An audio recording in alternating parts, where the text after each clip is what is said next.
जब से मरियम नवाज पकड़ी गई है तब से नून लीग ही नहीं बल्कि पीपल्स पार्टी और तो और लफाफा सहाफी और व्हाट्सएप एंकर्स भी डरे सहमे हुए हैं। अस्सलाम वालेकुम दोस्तों, आपसे गुजारिश है कि बगावत टीवी सब्सक्राइब करें और बेल आइकॉन को जरूर क्लिक करें ताकि तमाम वीडियोस आपको बर वक्त मिलती रहें। देखें, इसमें कोई शक नहीं कि मरियम नवाज इस वक्त मज़ाहमत की अलामत बनकर उभर रही थी और उसको प्रमोट करने में जाली सहाफियों का बहुत बड़ा किरदार है।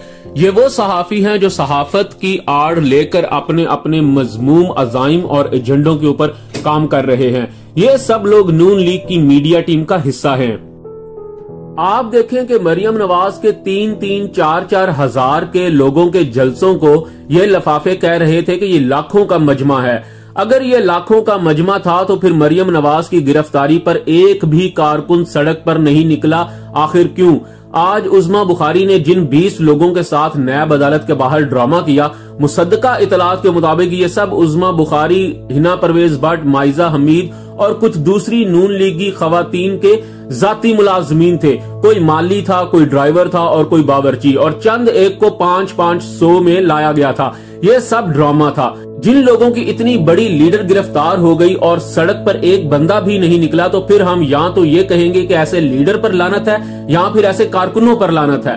बहरहाल इन सहाफियों ने बड़ी कोशिश की कि वो मरियम नवाज को बहुत बड़ा मुजाहमती लीडर बनाकर पेश करें, लेकिन मसला ये हुआ कि अब लोग समझ चुके हैं, इनको शऊर आ चुका है कि भाई हम बाहर निकले तो किन के लिए निकले? क्या हम अपने हकूक के लिए निकल रहे हैं या इन चोरों की चोरी का दिफा करने के लिए निकल रहे हैं? इसलिए लोग अब ये बात समझ चुके हैं कि ये महज चंद खानदानों की चोरी चकारी और लूट मार को बचाने की जंग है। इसका अवाम से और अवाम के हकूक से कोई लेना देना नहीं है।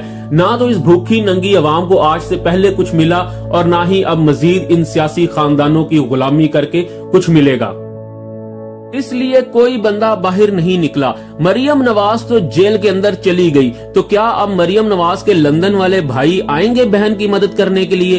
जब लंदन वाले बेशरम और बेगैरत भाई ही अपनी बहन को बचाने के लिए नहीं आएंगे, तो पंजाब के नौजवान उल्लू के पट्टे हैं जो इस चोर हराफा औरत के लिए मार खाएंगे।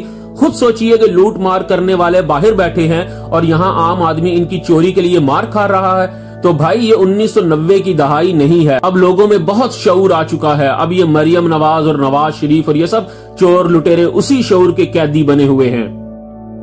मरियम नवाज को मज़ाहमती लीडर तो बनाकर पेश किया जा रहा था, लेकिन अव्वल तो मज़ाहमती लीडर साहब की अपनी करप्शन के खुले सबूत नैब के हाथ लग चुके हैं। ये ऐसी दस्तावेजात हैं जिनके हिसाब से ये केस अदालत में चलेगा तो मरियम सफदर को आराम के साथ 10 साल की कैद हो सकती है और अब ये इंशाल्लाह बाहर नहीं आएगी। अब इन सब चोरों को डर ये लगा हुआ है कि अगर मरियम सफदर गिरफ्तार हो गई है तो इन सब का नंबर भी बहुत जल्द लग रहा है। खास तौर पर बिलावल का जो केस नैब में खुला हुआ है वो भी बिल्कुल वैसा ही है जैसा कि मरियम का है, यानी मनी लॉन्ड्रिंग के खुले सबूत और दस्तावेजात मौजूद हैं। बस बिलावल को बुलाने की देर हो रही है। ये भी बहुत जल्द अपनी नाजायज सियासी बहन के साथ जेल में होगा।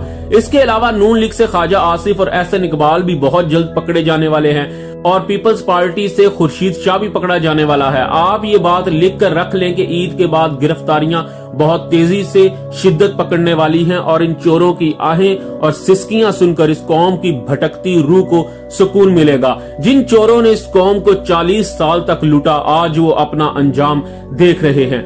कुछ लफाफा सहाफी ये साबित करने की कोशिश कर रहे थे कि मरियम सफदर कश्मीर के लिए जलसे कर रही थी और इमरान खान ने मोदी को खुश करने के लिए ये सब किया।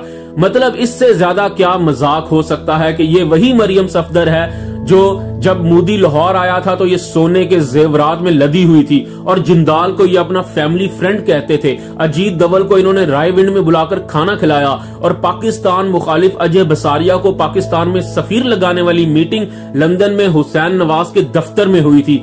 ये लोग तो पाकिस्तान के वजूद के ही दुश्मन हैं। इनका पाकिस्तान में है क्या? इनकी औलाद, इनका पैसा, इनके कारोबार, जायदादें, हर चीज पाकिस्तान से बाहर है। इनका तो स्टेक पाकिस्तान में है ही नहीं। आज खुदा ना खास्ता पाकिस्तान को कुछ हो जाए तो ये लोग अगली फ्लाइट पकड़कर लंदन या अमेरिका या दुबई भाग जाएंगे।